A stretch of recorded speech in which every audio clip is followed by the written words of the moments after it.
Eu peço agora, em nome de Jesus, ao Espírito Santo de Deus, que venha dar esta aula para nós, venha nos capacitar para estudarmos a palavra de Deus que está no segundo livro de Reis, capítulo 3 e capítulo 4, do versículo 1 ao 7. Por tua misericórdia, Senhor Deus, não é pela nossa justiça praticada. Eu clamo ao Senhor agora. Vem sobre nós, Espírito Santo, nos ajuda a estudarmos a tua palavra, porque somos teus e queremos viver para te agradar, Senhor. Nos capacita, Deus, revela aquilo que o Senhor quiser revelar e nos capacita para entendermos tudo e guardarmos no nosso coração, e que dê frutos a tua palavra no nosso coração a 30, a 60 e a 100 por um. Em o nome de Jesus. Irmãos amados, irmãos em Cristo, estamos aqui para estudar mais essa vez a palavra do Senhor, que está no segundo livro de Reis, no capítulo 3 e capítulo 4, do 1 ao 7. Vamos ver o que o Espírito Santo nos fala nesse dia, nos capacita para entendermos, e que seja tudo para a glória do nome de Jesus, que morreu por nós lá na cruz do Calvário, nos comprando com preço de sangue. Daqui por diante, estou lendo aqui, estaremos falando mais de Israel, certo? Mais precisamente sobre o ministério do profeta Eliseu. E é bom dizer que sinais, prodígios, milagres, Deus fez através de Eliseu. Elias e Eliseu tinham o mesmo poder concedido pelo Espírito de Deus, pelo Espírito Santo. Entretanto, Eliseu foi mais atuante na convivência com o povo. E por ele se conviver mais com o povo, muitas coisas, muitas situações apareciam, sendo necessário usar o poder de Deus para as situações que surgiam, certo? Então, o capítulo 3, do versículo 1 ao 3, tá? Vamos ler aqui agora. No 18º ano de Josafá e no 5º ano do reinado de Jeorão. Quer dizer, Josafá e Jeorão reinando juntos em Judá, E Jorão, irmão de Acasias, que o sucedeu, porque Acasias morreu cedo. Jorão também, junto com Acasias, era filho de Acabe, certo? Reinou 12 anos em Israel. Então, vamos resumir. Judá estava reinando Josafá e Jeorão. Em Israel estava reinando Jorão, que infelizmente ele fez o que era mal perante o Senhor, como os pais dele. Isso aí é um resumo do capítulo 3, do versículo 1 ao 3, certo? Vamos continuar. Assim que Acabe morreu, que Acabe é que impôs Moabe os impostos pesados, reinou Acasias. O rei Messa de Moabe revoltou-se contra os tributos pesados que pagava a Israel. Como o reinado de Acasias foi curto, porque ele caiu por entre as grades do quarto dele, Jorão, seu irmão, enfrentou a revolta de Moabe. Ele aí convidou Josafá e Jorão para irem com ele à peleja contra Moabe, e eles aceitaram. Josafá aceitou. Vamos ler então aqui, que fala, capítulo 3, que ele fala assim: o rei Jorão mandou dizer a Josafá, no versículo 7 do capítulo 3 do segundo livro de Reis: o rei de Moabe se revoltou contra mim. Irás tu comigo a peleja contra Moabe? Respondeu Josafá: subirei, serei como tu és, o meu povo como o teu povo, os meus cavalos como os teus cavalos. Então perguntou Jorão: por que caminho subiremos? Respondeu ele: pelo caminho do deserto do Edom. No versículo 9: partiram o rei de Israel, o rei de Judá e o rei de Edom, Após 7 dias de marcha, não havia água para o exército e para o gado que os seguiram. Então disse o rei de Israel: Ai, o Senhor chamou a esses 3 reis, nós 3, para nos entregar nas mãos de Moabe. Aí Josafá perguntou, no versículo 11, não há aqui algum profeta do Senhor para que consultemos o Senhor por ele? Respondeu um dos servos do rei de Israel, aqui está Eliseu, filho de Safate, que deitava a água sobre as mãos de Elias. Disse Josafá, está com ele a palavra do Senhor. Então o rei de Israel, Josafá e o rei de Edom desceram a ter com ele. Então eu li até o versículo 12 do capítulo 3 do segundo livro de Reis, né? Então ele acabou aceitando, né? Josafá aceitou ir com Jorão à guerra contra Moabe. Mesmo depois dele ter sido repreendido e visto como Acabe, o pai dele fez com ele, botando uma cilada, mandando ele ir à guerra junto com ele com as vestes reais para se passar como rei, né? Quase que ele foi morto por todos da Síria, pelos soldados da Síria, na luta para pegar Ramote de Gileade. E ele foi se aliar de novo com Israel, que estava idólatra, né? Então eu escrevi aqui, como escapar, agora eu vou botar aqui amarelo, como escapar de ajudar um parente infiel a Deus? Como a gente pode escapar, gente? É muito difícil mesmo. Este é o perigo de se unir em matrimônio a famílias que não temem a Deus, certo? Esse é o perigo. E poderemos levar também nossas famílias, quer dizer, Jeorão, que era filho de Josafá, casou com Atalia, filha de Acabe, irmã de Jorão, irmã de Acasias, né? E aí, o pai dele, que era Josafá, acabou sendo da família também, né? Tendo que ajudar, né? Aí a gente leva as famílias nossas a pagarem um preço alto desse convívio com quem é infiel a Deus. E mais uma vez Josafá alia-se com Israel, contrário à vontade de Deus. Tudo porque permitiu que o filho dele, Jeorão, casasse com Atalia, que era filha de Acabe, um rei idólatra mau de Israel. No versículo 9 nós lemos que eram 3 reis contra Moabe. Meu Deus, eu sou muito ruim de realmente sublinhar.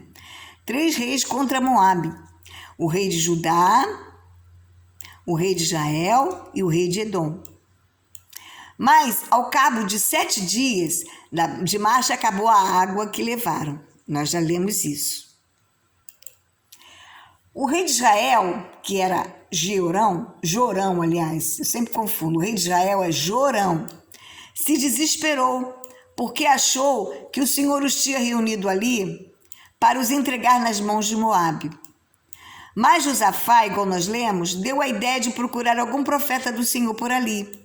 E quando lhe falaram de Eliseu, Josafá teve a certeza de que a palavra do Senhor estaria com ele, quer dizer, estaria com Eliseu. Né? É tão bom a gente dar um bom testemunho. Eliseu dava um bom testemunho, tanto é que foi falar para Josafá, que era Eliseu, que era o profeta a quem eles iriam consultar na mesma hora.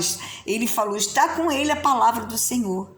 E é assim que nós temos que agir, dar um bom testemunho. E ser instruído na palavra, saber das coisas, orar, interceder, ter uma vida de comunhão com Deus e de temor e tremor, uma vida santificada, uma vida consagrada. Porque as pessoas logo vão olhar para nós e vão ver que está conosco a palavra do Senhor e que a palavra do Senhor na nossa boca é verdade.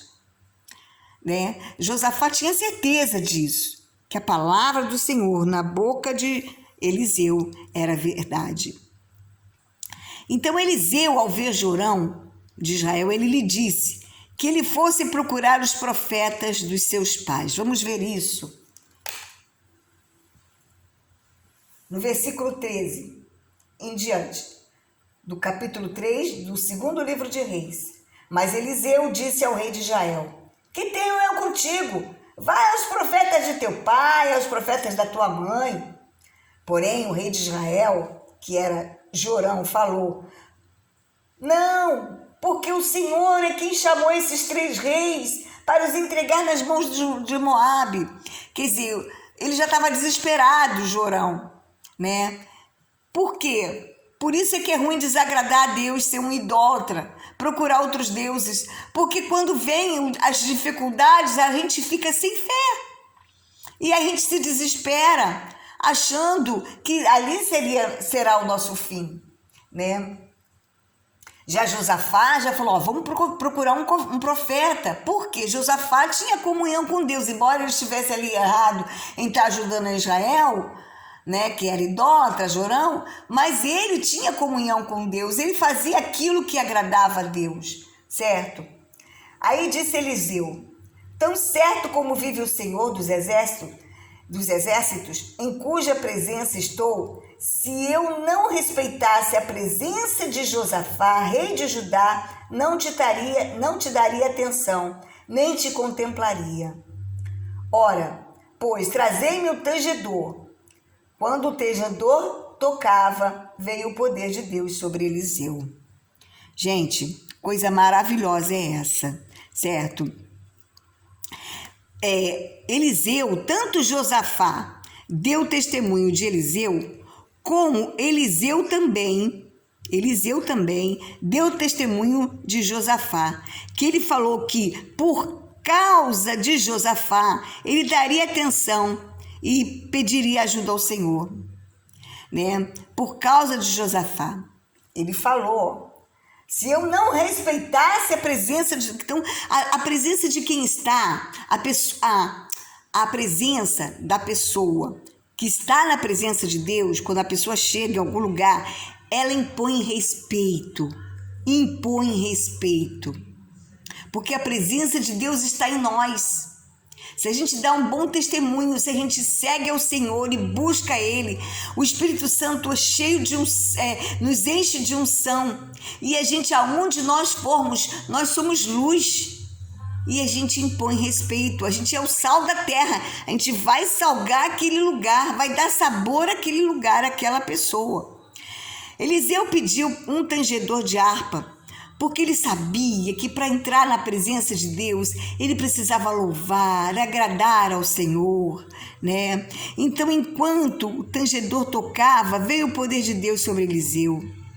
Eliseu queria se preparar para entrar na presença de Deus, e é assim que nós temos que fazer.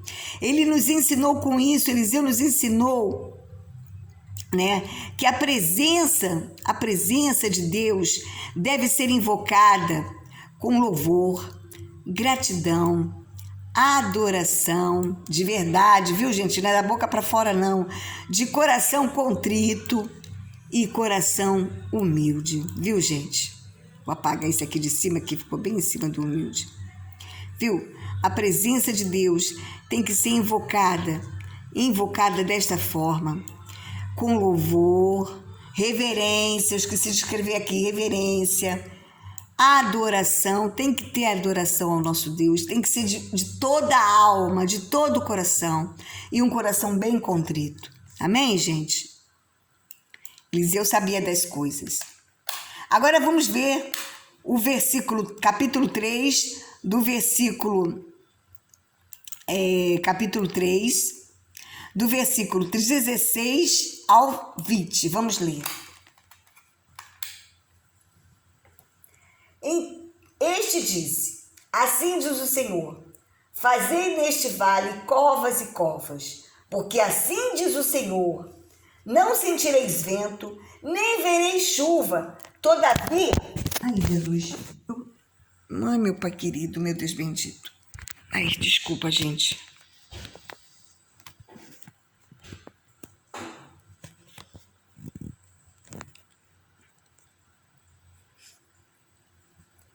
Todavia, me perdoa, gente, deixei cair aqui. Todavia, este vale se encherá de tanta água que bebereis vós, o vosso gado e os vossos animais.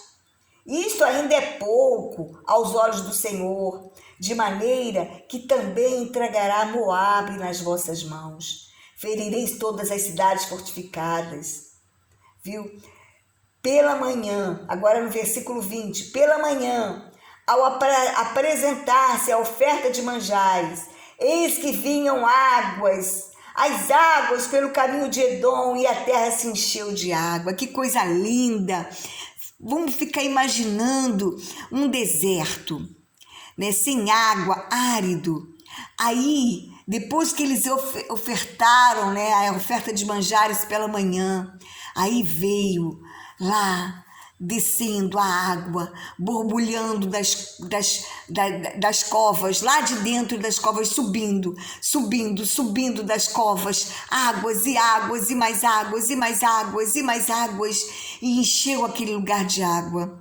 Isso é o rio de água viva que o Senhor Jesus faz fluir do interior de quem busca Ele. Essa passagem é simbolizando isto. Jesus falou para a mulher samaritana: quem crê em mim, do seu interior fluirão rios de águas vivas.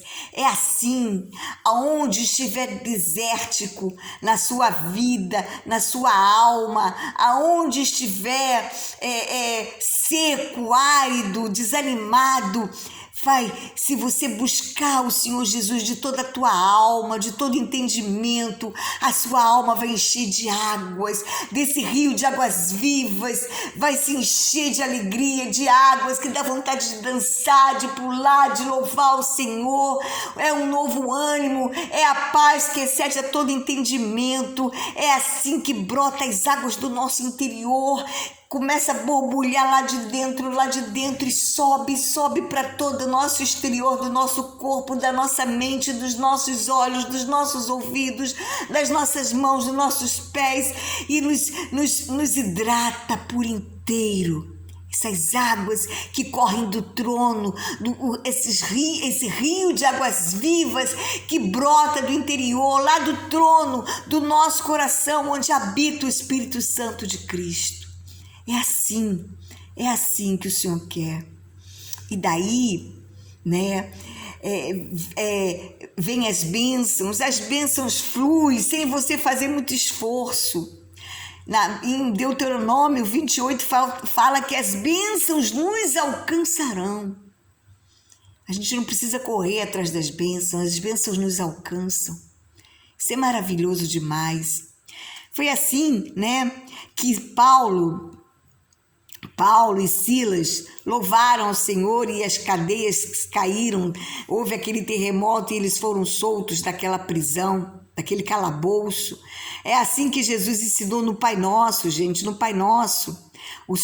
Ele falou, Pai Nosso que estás nos céus, santificado seja o vosso nome. É para glorificar o Senhor primeiro.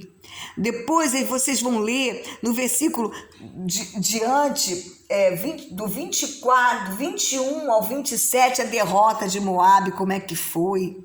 E veremos que os filhos das trevas, no versículo 26 e no versículo 27, eles são mais fiéis ao Deus deles do que muitas vezes, muito de nós. Eles são mais fiéis do que nós possamos imaginar, porque Moabe não recebeu a vitória, não ganhou a guerra, mas mesmo assim, o rei Messa de Moabe, ele sacrificou o filho dele, certo? A Baal, infelizmente. Versículo 26, vendo o rei de Moabe que a peleja prevaleceu contra ele, tomou consigo 700 homens que arrancavam espada para romperem contra o rei de Edom. Porém não puderam, olha só, não puderam porque Deus estava ali, certo? Então tomou a seu filho primogênito, que havia de reinar em seu lugar, e ofereceu em holocausto sobre o muro. Meu Deus! Pelo que houve grande ira contra Israel da parte deles, por isso se retiraram dali e voltaram para sua própria terra. Né, gente? Infelizmente, ele sacrificou um rei um rei maligno, né? Que exigia isso, né? Como é que pode, né? Mas ele era fiel àquele Deus. É um exemplo que deixa a muitos de nós que por qualquer coisinha se revolta contra Deus, por qualquer coisinha que não dá certo, ou que de qualquer dificuldade começa a arguir a Deus, a duvidar do Deus verdadeiro, do Deus vivo, que enviou Jesus Cristo para morrer na cruz por nós, certo? Vamos ver que esse homem, ele perdeu a guerra, mas ele sacrificou o filho dele ao Deus dele. É um caso a pensar, viu? Que a gente precisa de exemplo. Por isso que Jesus falou que os filhos das trevas são mais prudentes que os filhos da luz. Agora vamos ver no capítulo 4, do versículo 1 ao versículo 7. É um sobrenatural que acontece aqui, gente. Sabe? Um sobrenatural que agora nós vamos começar a ver alguns milagres de Elias, certo? Primeiro foi esse aí, né? Das águas que saíram daquelas covas, sem chuva, sem vento, né? Saíram daquelas covas e agora nós vamos ver um sobrenatural maravilhoso de Deus através de Eliseu e que tem uma semelhança muito grande, certo? Com o sobrenatural de 1 Reis 17, do 8 a 16, quando Elias foi se abrigar na casa da mulher de Sarepta, da viúva de Sarepta, né, que ela só tinha um pouquinho na botija de azeite, né, e tinha um pouquinho de farinha, e ele falou, dá primeiro, faz um pão para mim, e depois é que come vocês, e o azeite na botija não faltará, e a farinha da panela não se acabará. E assim aconteceu. Então esse milagre que Eliseu foi a ferramenta para Deus fazer, né, é parecido com esse de Elias. A viúva soube recorrer à pessoa certa. Nós vamos ver. No milagre de Elias, foi Elias que se chegou à viúva. Mas essa viúva, a viúva que a Eliseu aumenta o azeite. Essa viúva, ela quando teve um problema, recorreu à pessoa certa. E ela não cruzou os braços. Vemos, e também vamos ver que nessa passagem, os filhos de antigamente, eles eram considerados como os bens transferíveis. Eu poderia pagar uma dívida com meus filhos, dar os meus filhos como escravo. Certo? Veja bem.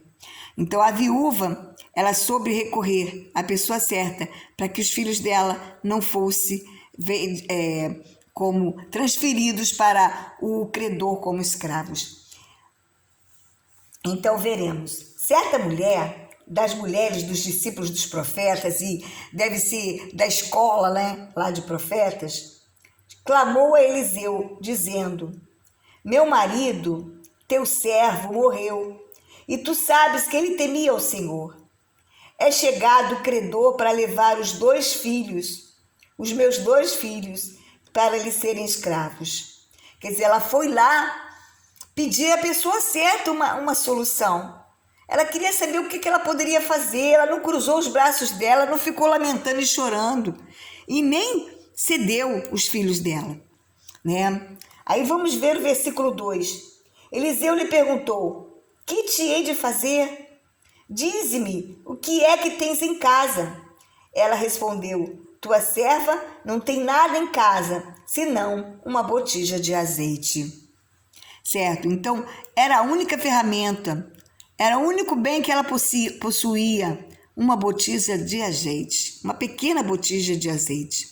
O que nós temos em posse, por mais escasso e insignificante que seja, se a gente obedecer às ordens de Deus, certo? Poderemos produzir milagres fenomenais. Se obedecermos às ordens de Deus, poderemos ser alvos e produtores de milagres fenomenais. Jesus disse que obras maiores do que ele nós faríamos se crescêssemos, né? E a gente se tiver uma botija de azeite, a gente se obedecer às leis de Deus e o que Ele nos orientar, em o nome de Jesus, nós seremos produtores e alvo de milagres fantásticos, sobrenaturais. No versículo 3, então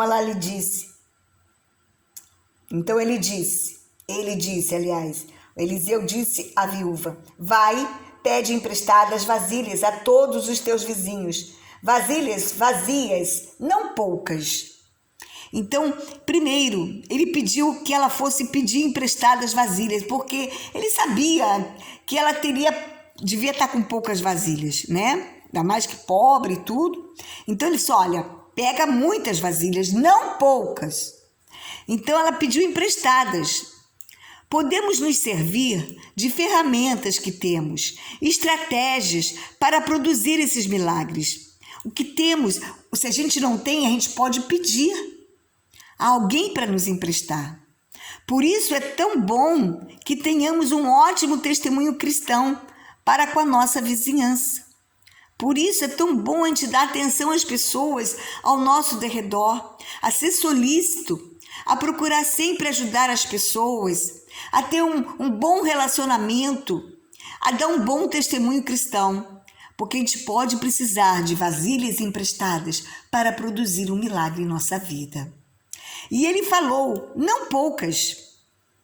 Isso quer dizer que você pode abusar de pedir, porque o milagre vai ser grande.